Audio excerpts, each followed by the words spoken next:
The possible threat against Moline is just the latest in a series of numerous incidents against schools. Dana Searles from our Des Moines sister station breaks down new legislation aiming to prevent these false alarms. The Iowa Department of Public Safety says the state has seen a significant uptick in swatting calls. Really what they said was this is a major problem. And you always know about it or you always hear about it, but you don't really sometimes see it actually play out.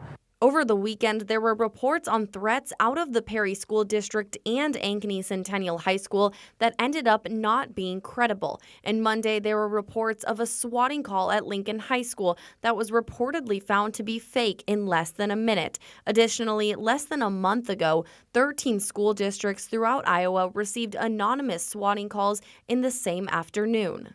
We want to stop the frivolous calling of 911 or the malicious calling of 911 that is basically to put them in danger, and we want to do everything we can to keep law enforcement safe. Lawmakers introduced legislation that would make swatting calls a felony with the hope that it would reduce the amount of calls. This just gives an extra tool to law enforcement to really try and tamp down on swatting.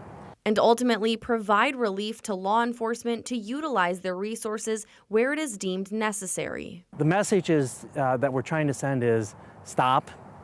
This is not appropriate. We need to use 911 as it is meant to be used.